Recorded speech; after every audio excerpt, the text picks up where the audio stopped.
ಒಂದು ಹರಿಯಾಣ 100ಕ್ಕೆ 100 ಭಾರತೀಯ ಜನತಾ ಪಾರ್ಟಿಗೆ ಪೂರ್ಣ ಬಹುಮತ ಬರುತ್ತೆ. ಅನೇಕ ಸಮೀಕ್ಷೆಗಳಲ್ಲಿ ಬಿಜೆಪಿ ಬರಲ್ಲ ಅಂತ ಹೇಳ್ತಾ ಇದ್ದರು. ಈಗ ಹೆಚ್ಚು ಕಡಿಮೆ ಪೂರ್ಣ ಬಹುಮತ ಬರೋ ಸ್ಥಿತಿಯಲ್ಲಿ ಇದ್ದೀವಿ. ಜಮ್ಮು ಕಾಶ್ಮೀರದಲ್ಲಿ ನೀವು ಗಮನಿಸಿ, ಚುನಾವಣೆನೇ ನಡೆಯುವಂಥ ಪರಿಸ್ಥಿತಿ ಇರಲಿಲ್ಲ. ದಿಟ್ಟ ಹೆಜ್ಜೆ ಇಟ್ಟು ಅಲ್ಲಿ ಆರ್ಟಿಕಲ್ 370ಯ ನಂತರ ಅಲ್ಲಿ ಎಲ್ಲ ಜನರಿಗೂ ವಿಶ್ವಾಸ ಬಂತು. ಬಾಂಬ್ ಶಬ್ದ ಆಗ್ತಾ ಇರೋಂಥ ಜಾಗಗಳಲ್ಲಿ ಇವತ್ತು ಪಟಾಕಿ ಶಬ್ದ ಆಗ್ತಾ ಇದೆ. ವಿಜಯೋತ್ಸವನ ಆಚರಣೆ ಮಾಡ್ತಾ ಇದ್ದಾರೆ, ಸಂತೋಷ ಹಬ್ಬ ಆಚರಣೆ ಮಾಡ್ತಾ ಇದ್ದಾರೆ. ಅಂಥ ಜಾಗದಲ್ಲೂ ಕೂಡ, ಶಾಂತಿ ನೆಲೆಸಿರೋಂಥ ಜಾಗದಲ್ಲೂ ಕೂಡ ಭಾರತೀಯ ಜನತಾ ಪಾರ್ಟಿ ದೊಡ್ಡ ಸಂಖ್ಯೆಯಲ್ಲಿ ನಾವು ಗೆದ್ದಿದ್ದೇವೆ.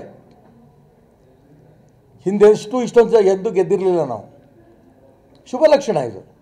ಇಡೀ ದೇಶ, ಜಮ್ಮು ಕಾಶ್ಮೀರವು ಸೇರಿ ಅಖಂಡ ಭಾರತ ಏನು ನಡೀತಾ ಇದೆಯಲ್ಲ, ಪಾಕಿಸ್ತಾನದ ಆಟ ಆಡ್ತಿರಲ್ಲ, ಅದು ಸೇರಿಸಿ ಅಖಂಡ ಭಾರತ ಈ ದೇಶಕ್ಕಾಗತ್ತೆ.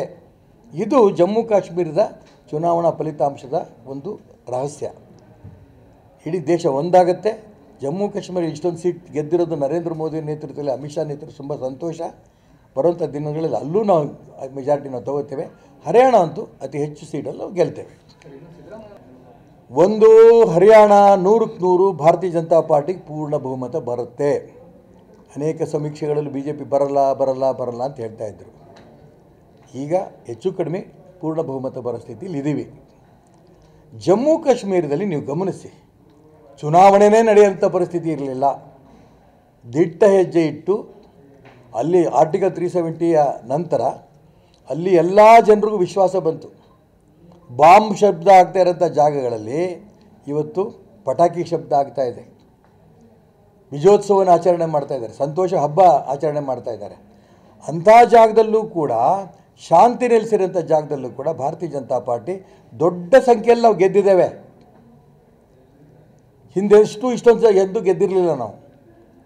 ಶುಭ ಲಕ್ಷಣ ಇದು. ಇಡೀ ದೇಶ, ಜಮ್ಮು ಕಾಶ್ಮೀರವು ಸೇರಿ ಅಖಂಡ ಭಾರತ ಏನು ನಡೀತಾ ಇದೆಯಲ್ಲ, ಪಾಕಿಸ್ತಾನದ ಆಟ ಆಡ್ತಿರಲ್ಲ, ಅದು ಸೇರಿಸಿ ಅಖಂಡ ಭಾರತ ಈ ದೇಶಕ್ಕಾಗತ್ತೆ.